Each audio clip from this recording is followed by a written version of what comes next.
Hello, everyone. We continue our journey with Animal Farm by George Orwell, and today we have chapter 8. But before we do so, we will quickly recap what happened previously. Previously, in chapter 7, this was a very hard chapter. Uh, it was heavy with events, and all of them were absolutely awful. We are going to quickly go through all of them. So the farm faces more hardships, and I try not to focus too much on listing all the events, but today this is going to be important.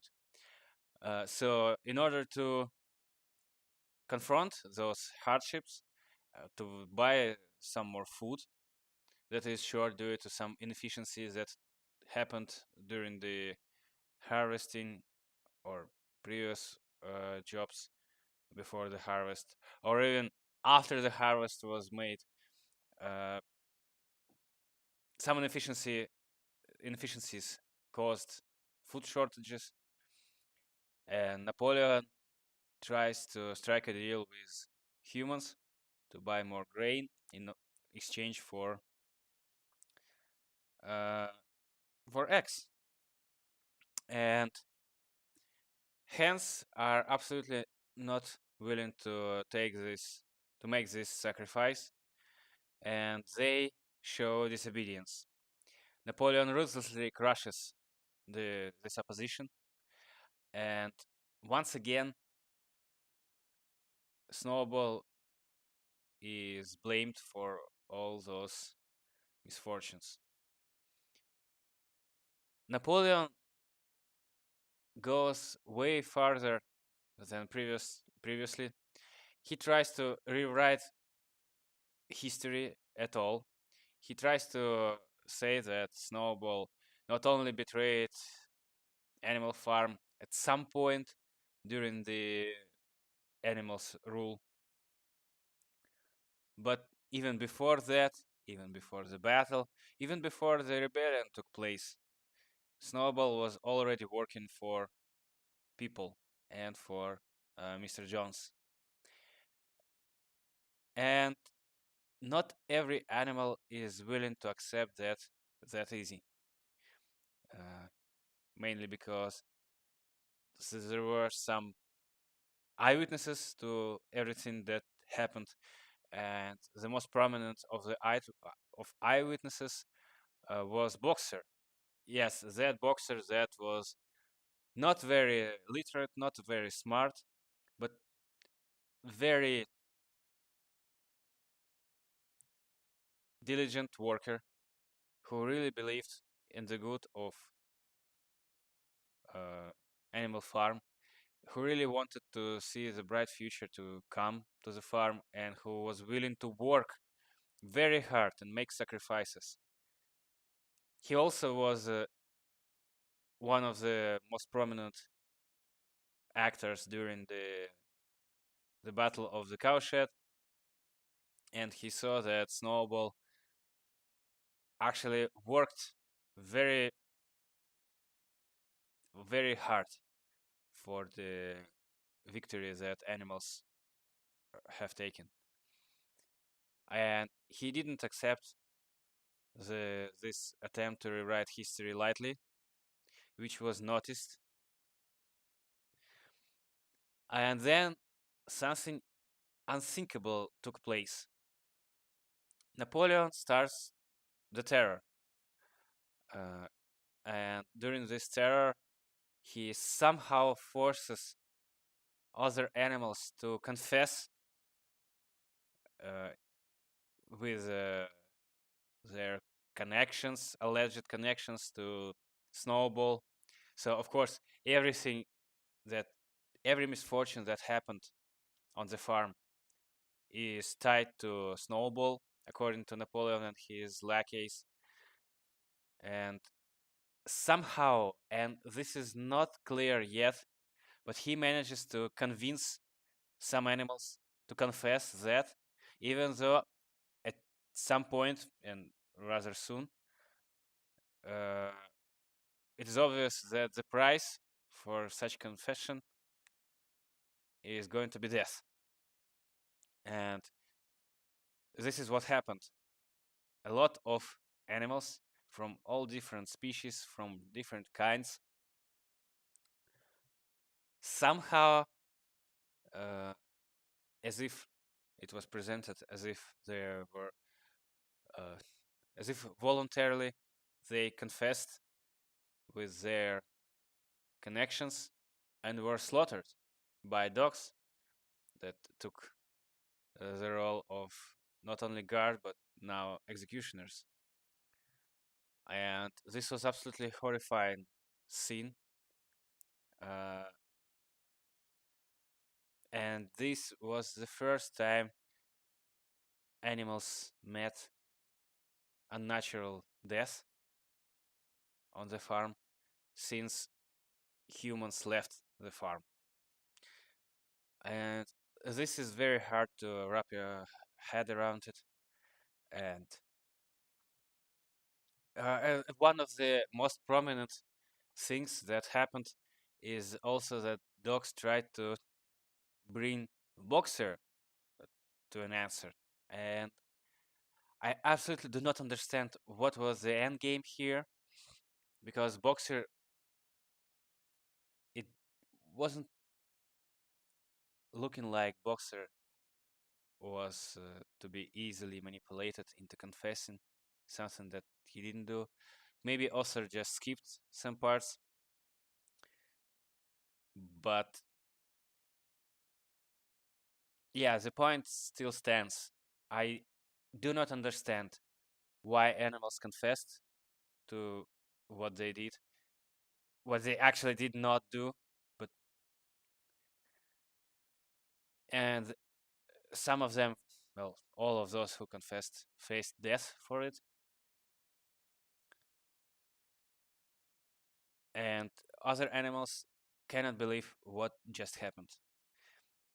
Boxer is absolutely shocked, and he says very interesting things that I'm going to cite him, quote him now. I do not understand it. I would have not believed that such things could happen on our farm. It must be due to some fault in ourselves. The solution, as I see it, is to work harder. From now onwards, I shall get up a full hour earlier in the mornings. So he is willing to look inside himself for some problem, to to look for the faults, and he is willing to accept sacrifices. He is willing to work harder. He is willing to sacrifice his sleep and rest even further, even though he already did a great thing in that. But unfortunately, I don't think this will in any way ease the hardships that animals are going through, because all those efforts are not exactly in the right made in the right direction. They do not address the real problem here, and which is the Napoleon and his malevolent will to hold the power to himself. And animals try to cope with the situation by singing their favorite song, Beasts of England, which is, yeah, it was a song of the rebellion, but it was also a song of aspirations for the brighter future, which seemed to be right at their feet, feet, but now it's somewhere far away from this place, either in past or in very distant future, and the future, to be honest, doesn't seem very good to them. And this is a touching moment, but almost immediately the song gets banned, and animals once again are shocked, but they take that. And this is one of the most the hardest chapters that I've read so far, because it really, well, speaks to me, and I feel the pain that they are going through. It's very hard to understand what can they do at this moment. So Boxer obviously has a lot of authority uh, with animals. Animals look up to him, and he's not exercising his authority. He doesn't accept it. He he tries to solve issues in his own manner by working harder, because this is the best thing that he knows how to do. And again, I do not know if even he could turn this all around. The other thing is that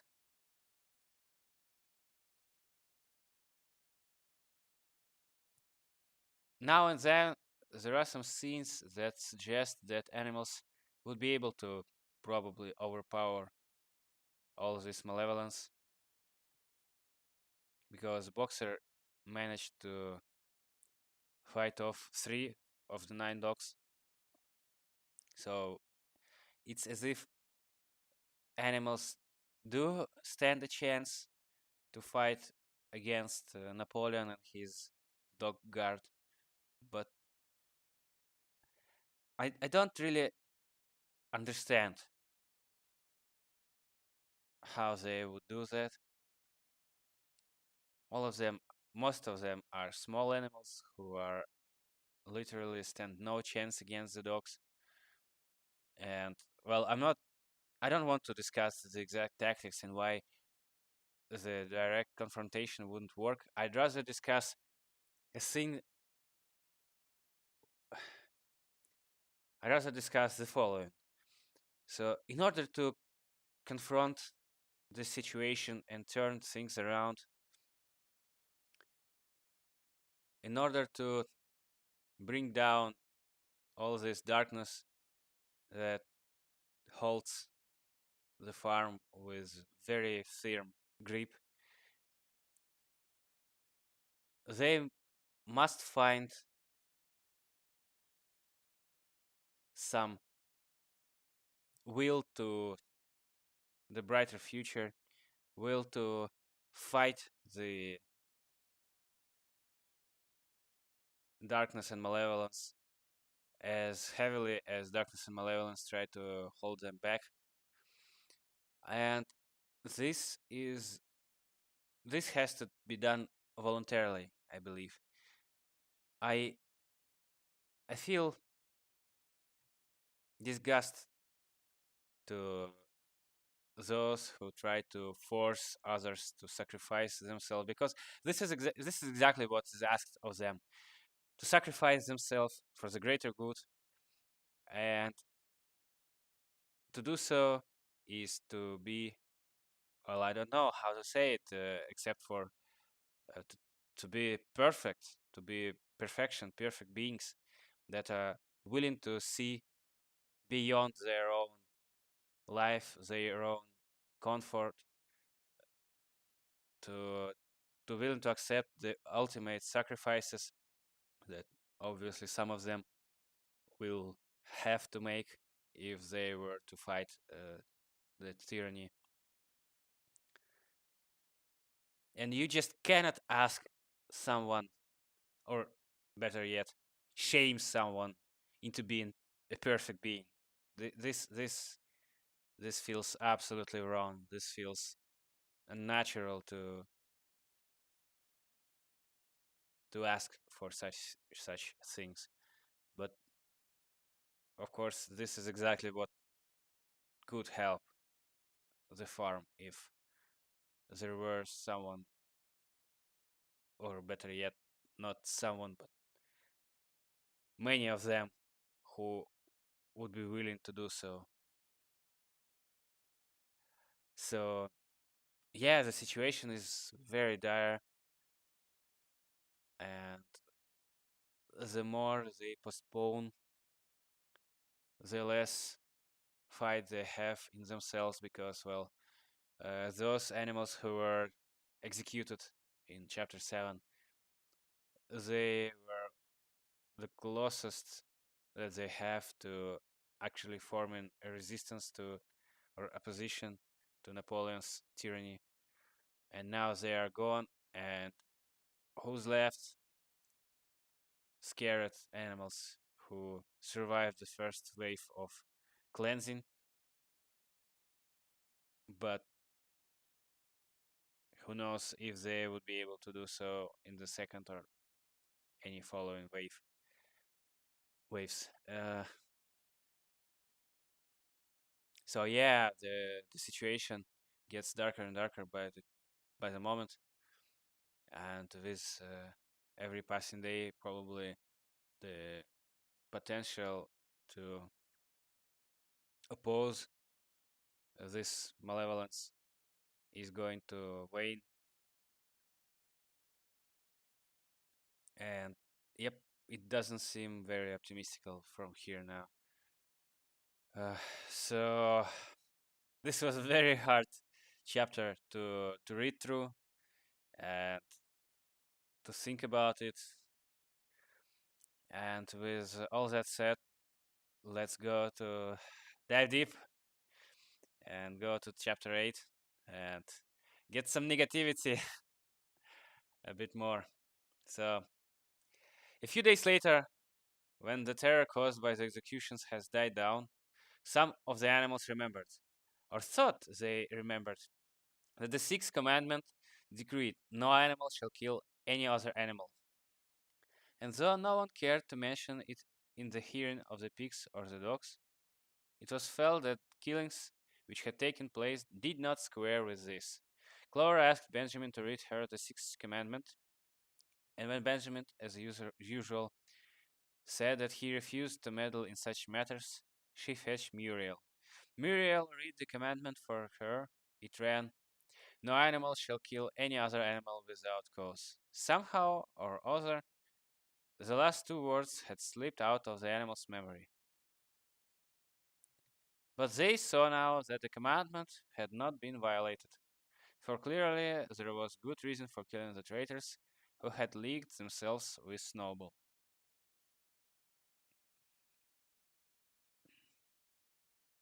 Of course, another forgery takes place, and no one has any copies and cannot remember the exact wording and do not have bravery to confront the situation and said that the commandments were forged, and this looks very bad. Throughout the year, the animals worked even harder than they had worked in the previous year. To rebuild the windmill with walls twice as thick as before, and to finish it by the appointed date, together with the regular work of the farm, was a tremendous labor. There were times when it seemed to the animals that they worked longer hours and fed no better than they had done in John's days. On Sunday morning, Squealer, holding down a long strip of paper with his trotter, would read out to them lists of figures proving that the production of every class of foodstuff has increased by 200%, 300%, or 500%, as the case might be. The animals saw no reason to disbelieve him, especially as they could no longer remember very clearly what conditions had been like before the rebellion. All the same, there were days when they felt that they would sooner have had less figures and more food. All orders were now issued through Squealer or one of the other pigs. Napoleon himself was not seen in public as often as once in a fortnight, When he did appear, he was attended not only by his retinue of dogs, but by a black cockerel who marched in front of him and acted as a kind of trumpeter, letting out a loud cock-a-doodle-doo before Napoleon spoke. Even in the farmhouse, it was said Napoleon inhabited separate apartments from the others. He took his meals alone, with two dogs to wait upon him, and always ate from the Crown Derby dinner service, which had been in the glass cupboard in the drawing room. It was also announced that the gun would be fired every year on Napoleon's birthday, as well as on other two anniversaries. Yeah, so there is some sort of a cult of Napoleon's.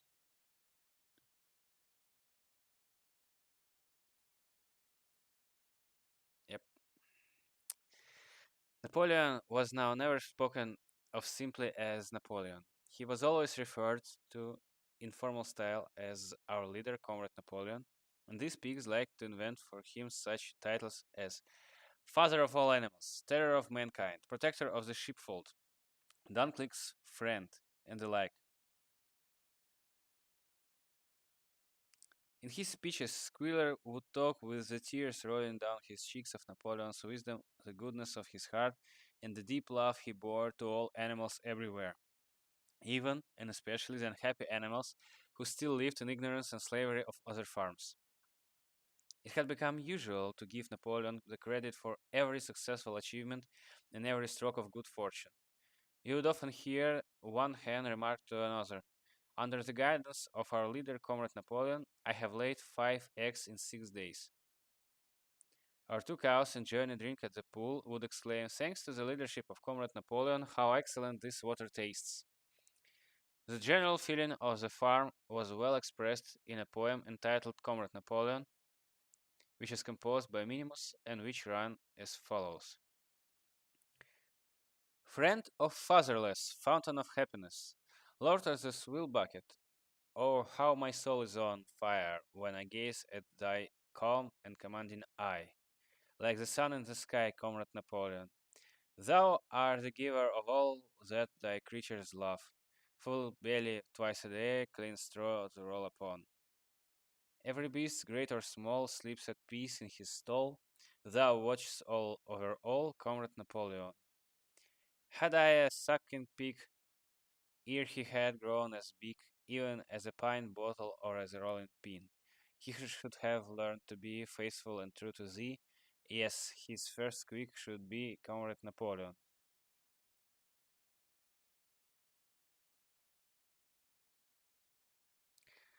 Yes, so the cult of Napoleon is going out of hands very quickly.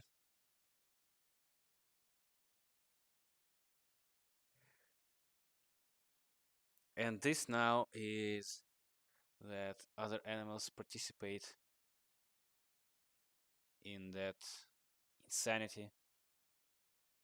They praise Napoleon with everything that they can think of, therefore making the critical thought to be much, much less possible. And while I would hesitate to ask animals to confront Napoleon on the battlefield, because obviously that would mean for them to be sacrificing themselves, and I am in no position to ask anyone to sacrifice themselves. I would still think that at least they could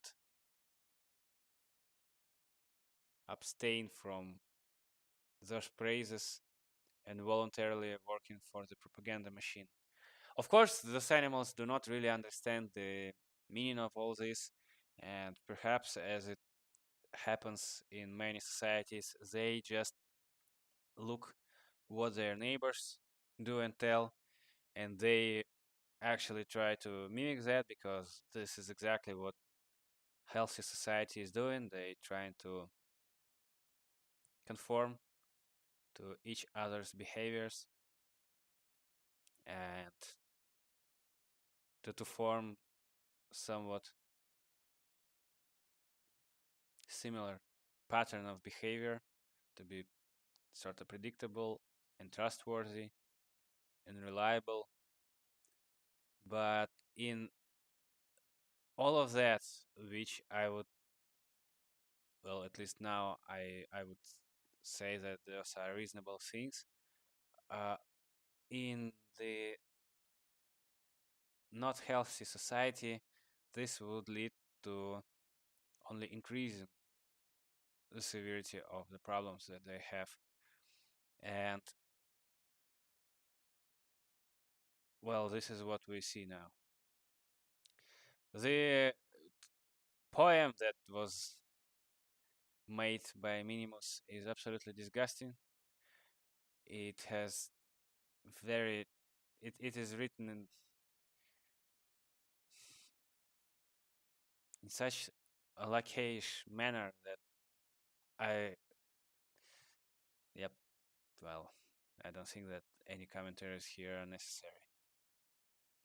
Napoleon approved of this poem and caused it to be inscribed on the wall of the big barn at the opposite end from the Seven Commandments. It was surmounted by a portrait of Napoleon in profile executed by Squealer in white paint. Meanwhile, through the agency of Whymper, Napoleon was engaged in a complicated negotiations with Frederick and Pilkington. The pile of timber was still unsold. Of the two, Frederick was more anxious to get hold of it, but he would not offer a reasonable price. At the same time, there were renewed rumors that Frederick and his men were plotting to attack Animal Farm, to destroy the windmill, the building of which had aroused furious jealousy in him. Snowball was known to be still sulking on a Peachfield farm.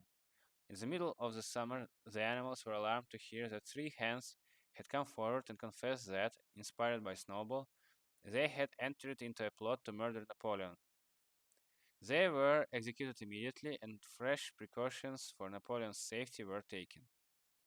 4 dogs guarded his bed at night, one at each corner, and a young pig named Pinkeye was given the task of tasting all his food before he ate it, lest it should be poisonous. Now,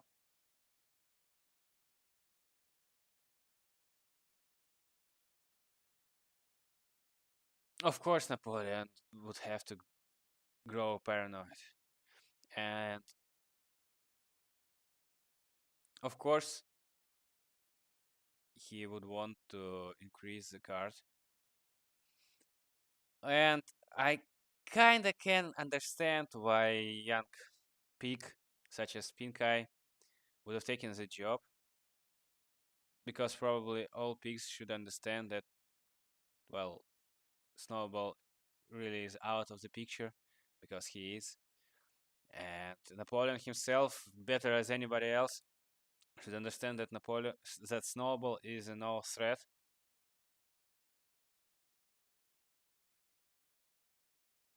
But what's going on with all those confessions?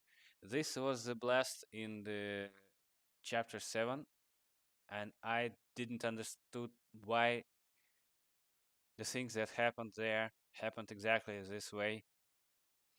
And there is not even a single hint on why someone would confess. And again, hence are in the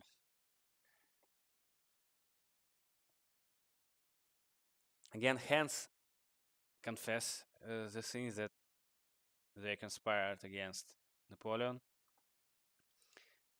And I think that we can, uh, even though those are outright guesses, we can still do that, because my guess is that Napoleon, when he ruthlessly crushed down the opposition that Hans had made uh, in order not to give up their eggs,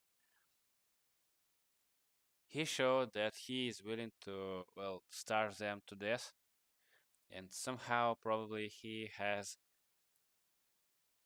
a trick or two up his sleeve, uh, bureaucracy of some sort. We do not have an information about how they distribute the food on the farm among all of those animals, but somehow they obviously do so, and Napoleon was willing to use that as a weapon against all hands for the deeds of those several hands that were making the opposition, some sort of small rebellion.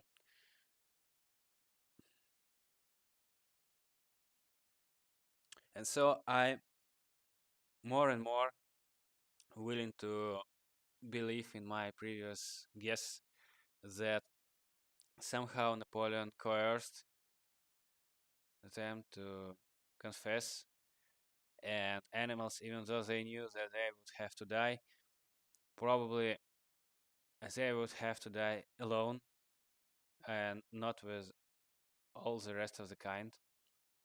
Or, well, whoever holds the power as great as Napoleon does,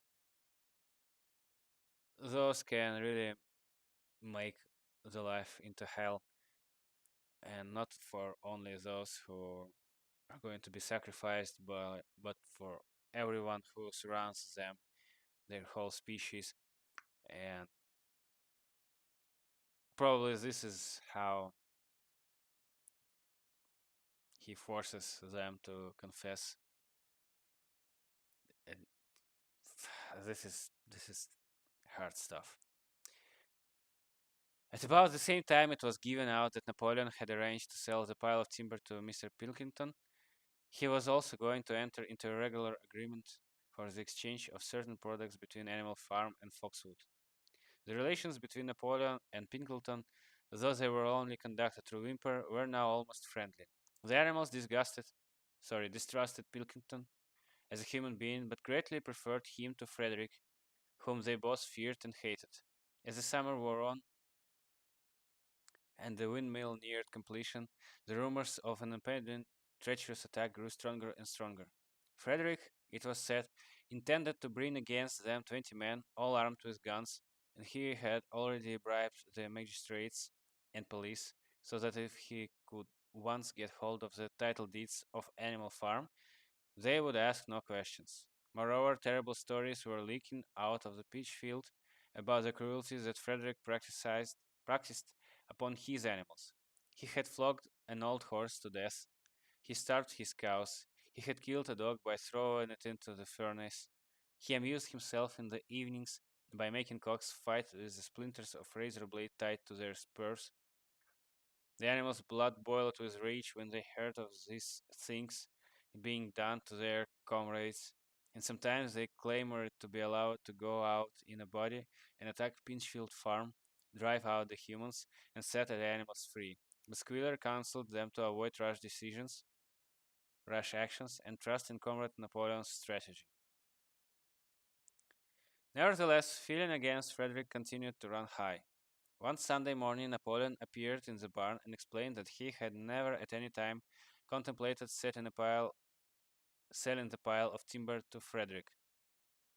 He considered it beneath his dignity, he said, to have dealings with scoundrels of that description. The pigeons, who were still sent out to spread tidings of the rebellion, were forbidden to set foot anywhere on Foxwood, and were also ordered to drop their former slogan of death to humanity in favor to death to Frederick. Hmm. In the late summer, yet another of Snowball's machinations were laid bare. The wheat crop was full of weeds, and it was discovered no one of his nocturnal visits that on one of his nocturnal visits Snowball had mixed wheat seeds with the seed corn. A gander who had been privy to the plot had confessed his guilt to Squealer and immediately committed suicide by swallowing deadly nightshade berries. The animals now also learned that Snowball never, as many of them had believed hitherto, received the order of Animal Hero First Class. This was merely a legend which had been spread some time after the Battle of the Cowshed by Snowball himself. So far from being decorated, he had been censored for showing cowardice in the battle. Once again, some of the animals heard this with a certain bewilderment, but Squealer was soon be able to convince them that their memories had been at fault. In the autumn, well, no, before we go there, yeah, I already saw this coming, something like that, uh, because I read the latter novel by George Orwell, 1984, and some, well, they used the word machinations. Well, I would use the same words probably against Napoleon because, well, he always conspired to make the history as unreliable as it can possibly be. And there is absolutely no way to keep up with all the changes that are made in history, in uh, commandments, in some well, general plotline, I would say, that happens on the animal farm for a common animal that, well, actually is very much busy with the labor, which is now they had to perform in enormous quantities. And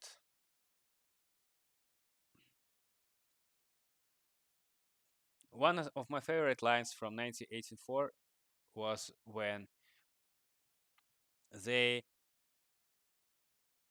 the party, had reduced the rations of chocolate, if I'm not mistaken, from, let's call it, for example, from 50 grams to 35 grams, let's call it, per week.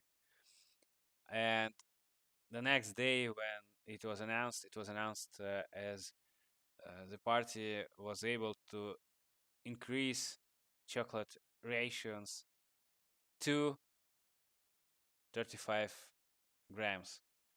And, well, just conveniently omitting the fact that the previous rations uh, was 50 grams. So all of that they changed, or better yet, the thing that always happened there in 1994 between three countries that was always at war with each other, constantly betraying each another, and having new unions that were changed faster than any anyone bothered to keep up with. And it was announced in a way that if an agreement was broken, it actually never existed. And what happens here, the alterations of the history, is exactly that. And yeah, by this time, actually, all hands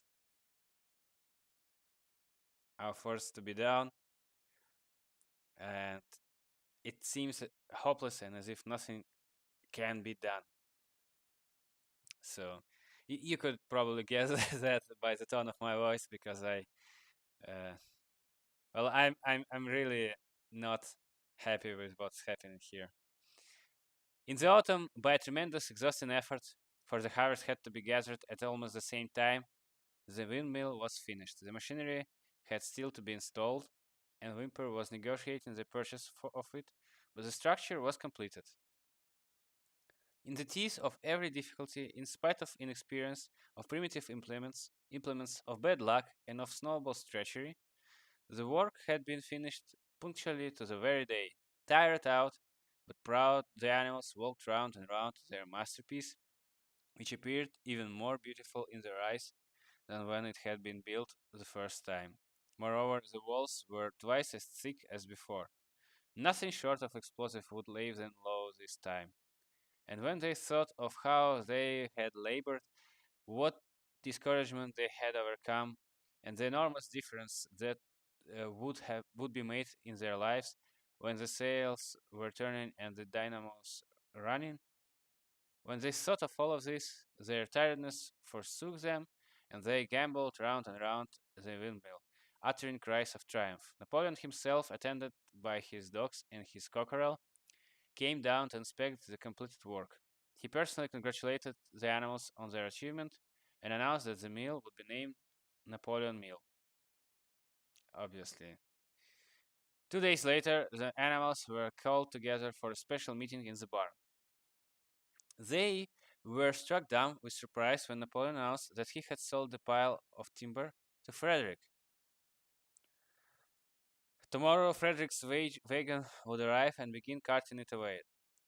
Throughout the whole period of his seeming friendship with Pinkelton, Napoleon had really been in secret agreement with Frederick. All relations with Foxwood had been broken off. Insulting messages had been sent to Pinkelton. The pigeons had been told to avoid Peachfield Farm and to alter their slogan from death to Frederick to death to Pinkelton. At the same time, Napoleon assured the animals that the stories of an impending attack on animal farms were completely untrue and that the tales about Frederick's cruelty to his own animals had been greatly exaggerated. All these rumors had probably originated with Snowball and his agents. Oh man. It now appeared that Snowball was not after all hiding on Peachfield Farm, and in fact has never been there in his life. He was living in considerable luxury, so it was said, at Foxwood, and had in reality been a pensioner of Pinkelton for years past. Well, of course, these are not real people, and the exaggerations had to be made to really prove the point.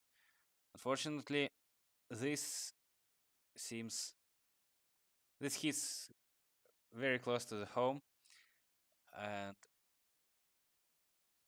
I'm almost sure that I know some examples of people who act exactly like that, and it is absolutely bewildering to me why those people would never argue that they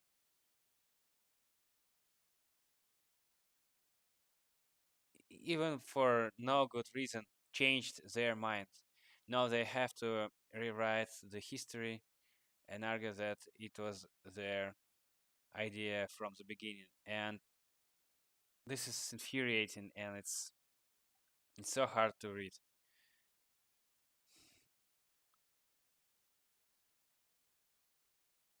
The pigs were in ecstasies over Napoleon's cunning.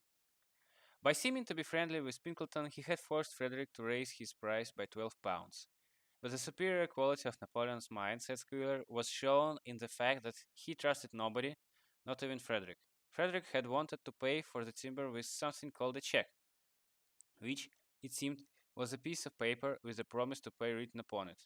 But Napoleon was too clever for him. He had demanded payment in real 5-pound notes, which were to be handed over before the timber was removed.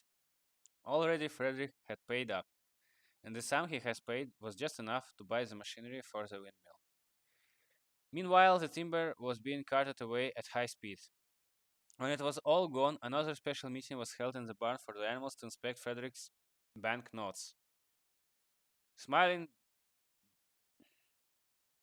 beatifically, sorry, I don't know this word, I'm gonna have to check it. Happy and calm. Beatifically. Yep. And wearing both in his decorations, Napoleon reposed on a bed of straw on the platform with the money at his side neatly piled on a china dish from the farmhouse kitchen. The animals filed slowly past, and each gazed his fill, and Boxer put out his nose to sniff at the banknotes, and the flimsy white things stirred and rusted in his breath. 3 days later, there was a terrible hullabaloo. Wimper, his face deadly pale, came racing up to the path on his bicycle, flung it down in the yard, and rushed straight into the farmhouse. The next moment, a choking roar of rage sounded from Napoleon's apartments. The news of what had happened sped round the farm like wildfire. The banknotes were forgeries. Frederick had got the timber for nothing. Napoleon called the animals together immediately and in terrible voice pronounced the death sentence upon Frederick. When captured, he said Frederick should be boiled alive. At the same time, he warned them that after his treacherous deeds, the worst was to be expected. Frederick and his men might make their long expected attack at any moment. Sentinels were placed at all approaches to the farm.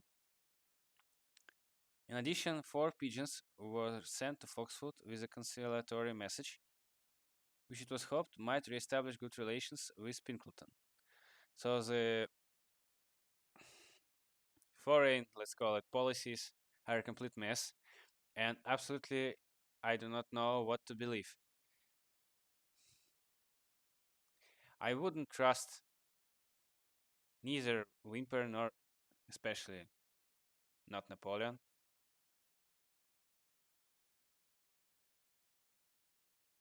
And he lied so much that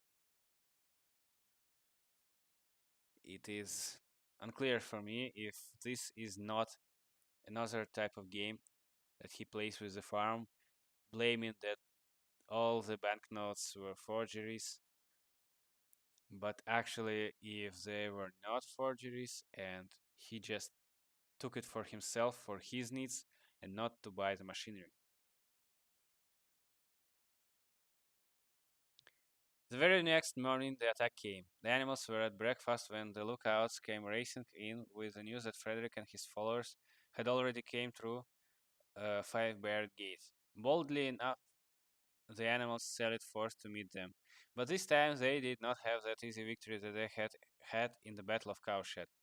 There were 15 men with half a dozen guns between them, and they opened fire as soon as they got within 50 yards. The animals could not face the terrible explosions and the stinging pellets, and in spite of the efforts of Napoleon and Boxer to rally them, they were soon driven back. A number of them were already wounded. They took refuge in the farm buildings and peeped cautiously out from chinks and knotholes. The whole of the big pasture, including the windmill, was in the hands of the enemy. For the moment, even Napoleon seemed at loss. He paced up and down without a word, his tail rigid and twitching. Wistful glances were sent in the direction of Foxwood. If Pinkleton and his men would help them, the day might yet be won.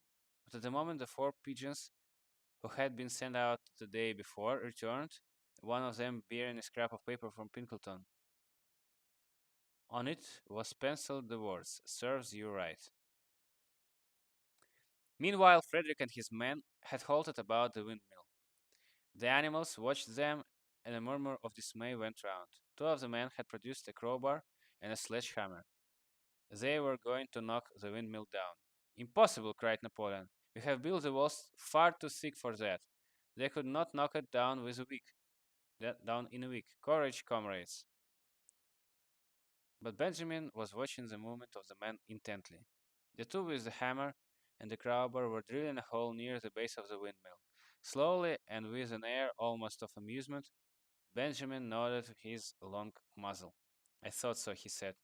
"Do you not see what they are doing? In another moment they are going to pack blasting powder into that hole."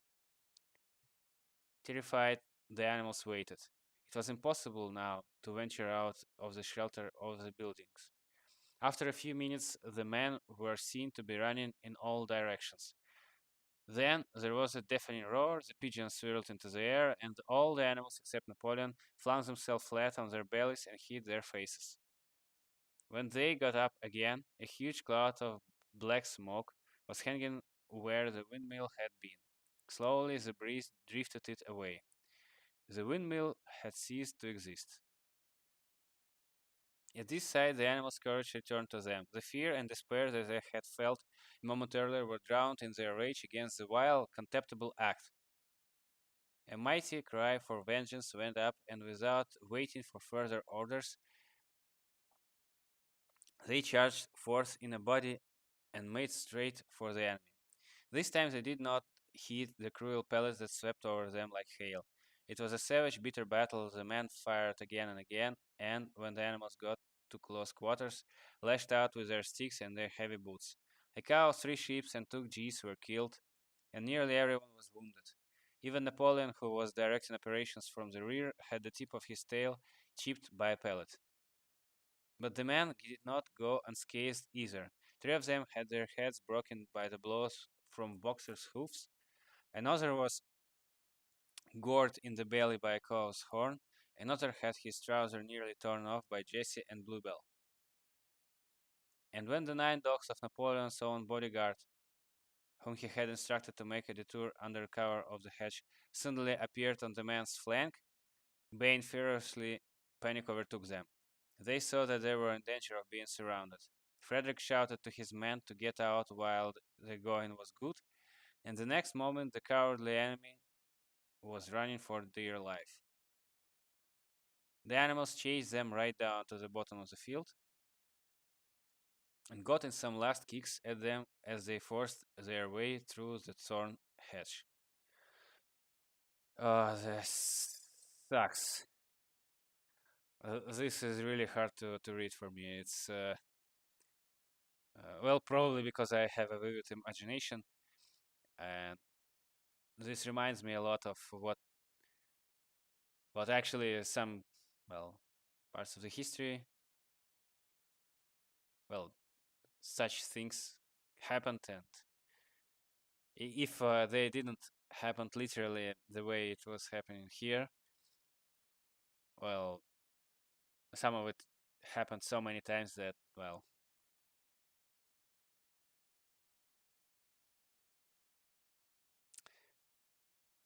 yep, this is heavy. They had won, but they were weary and bleeding. Slowly they began to limp back towards the farm. The sight of their dead comrades stretched upon the grass moved some of them to tears. And for a little while they halted in sorrowful silence in the place where the windmill had once stood. Yes, it was gone. Almost the last trace of their labor was gone. Even the foundations were partially destroyed. And in rebuilding it, they could not, this time as before, make use of the fallen stones. This time the stones had vanished too. The force of the explosion had flung them to a distance of hundreds of yards. It was as though the windmill had never happened. As they approached, the farm squealer, who had unaccountably been absent during the fighting, came skipping toward them, whisking his tail and beaming with satisfaction. And the animals heard, from the direction of the farm buildings, the solemn booming of a gun. "What is the gun firing for?" said Boxer. "To celebrate our victory," cried Squealer. "What victory?" said Boxer. His knees were bleeding, he had lost a shoe and split his hoof, and a dozen pellets had lodged themselves into his hind leg. "What victory, comrade? Have we not driven the enemy off our soil, the sacred soil of Animal Farm? But they have destroyed the windmill, and we had worked on it for 2 years. What matter? We will build another windmill. We will build 6 windmills if we feel like it. You do not appreciate, comrade, the mighty thing that we have done. The enemy was in occupation of this very ground that we stand upon, and now, thanks to the leadership of Comrade Napoleon, we have won every inch of it back again. Then we have won back what we had before," said Boxer. "That is our victory," said Squealer.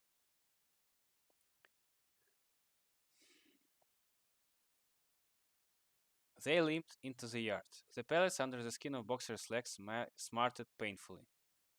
He saw ahead of him the heavy labor of rebuilding the windmill from the foundations, and already in imagination he braced himself for the task. But for the first time it occurred to him that he was 11 years old, and perhaps his great muscles were not quite what they had once been.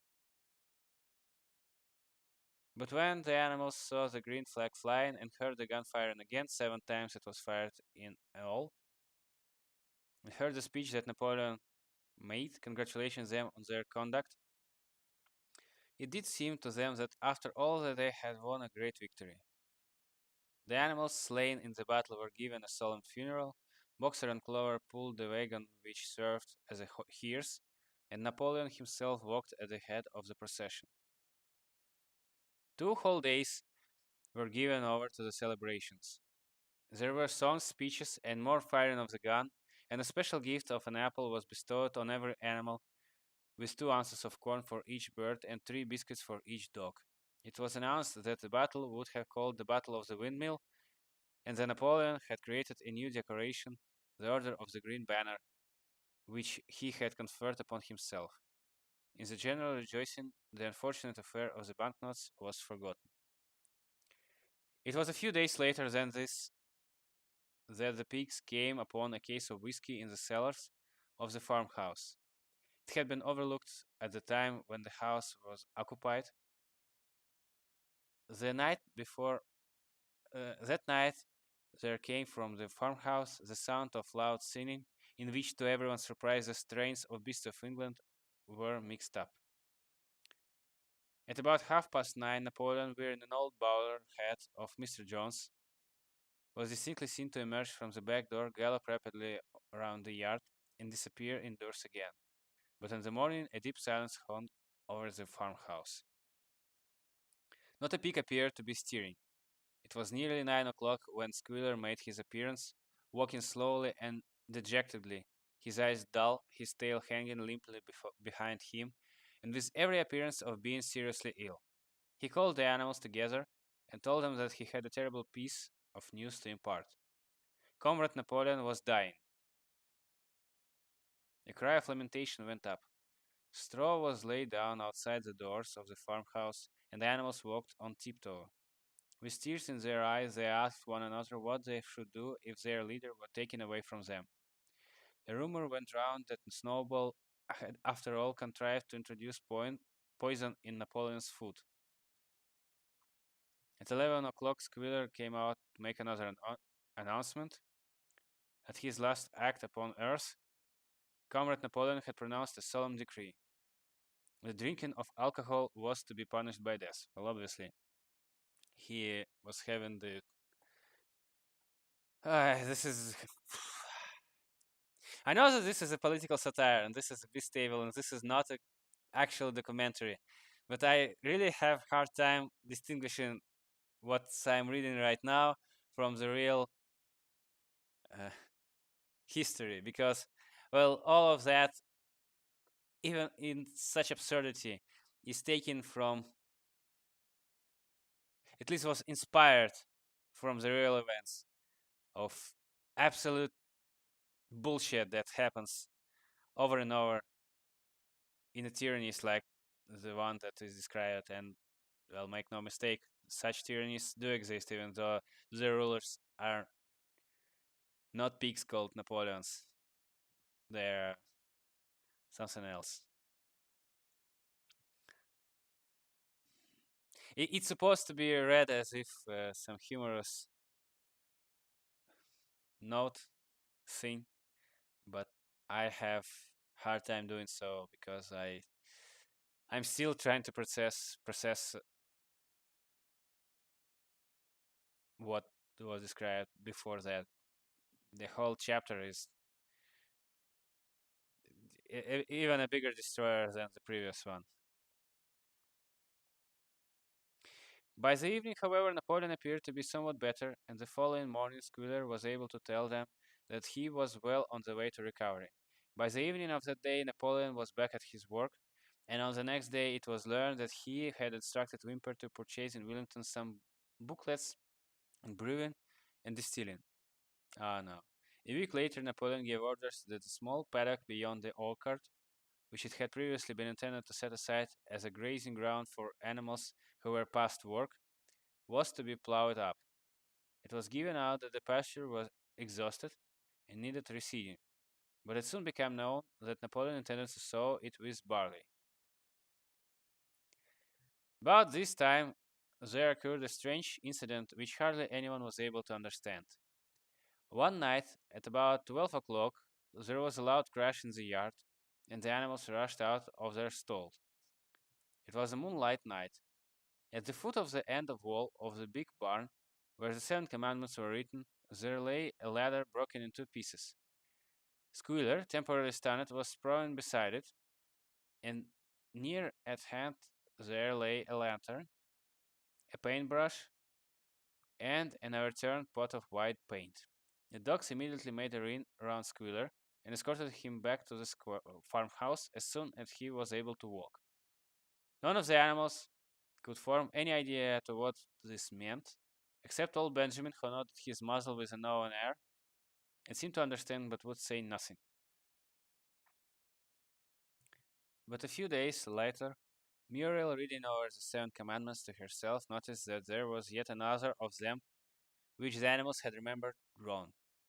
They had thought the fifth commandment was, "No animal shall drink alcohol," but there was two words that they had forgotten. Actually, the commandment read, "No animal shall drink alcohol to excess." So this is the end of the chapter 8, and this was another very heavy chapter that was uh, that touched many subjects in it, some internal policies, especially when it concerned the alleged conspiring of Snowball against the animal farm, some confessions that were made, and following executions, the cult of Napoleon's personality, I would say. Whatever it is, uh, this was uh, this is hard to read, and it was absolutely disgusting. Some failed foreign affairs that the animal farm had, and which ended in a disaster. Not only they lost their precious cargo of timber, and they got in exchange some counterfeit counterfeited money. Also, they had a war much much more brutal than it was than the previous was, and all animals were wounded. A lot of animals died. Their hard efforts were destroyed, and of course, this one cannot be blamed solely on Napoleon, even though he messed up very big with all of his affairs with other farms. But the malevolence of the rival farm has also that took a big role in what happened here, and the gory details of how the battle of the windmill took place is also helping to shape the image of what is the reality of the animals now. And everything is colored in darker colors. Sorry, uh, because the boxer who is becoming the main, well, not main character, but most one of the characters with the most uh, character developments. Sorry again. He sees himself as slowly getting old and unable to work as efficient as he used to, and what that might mean for the farm, it is unknown. And on top of all of that, the animals had to face the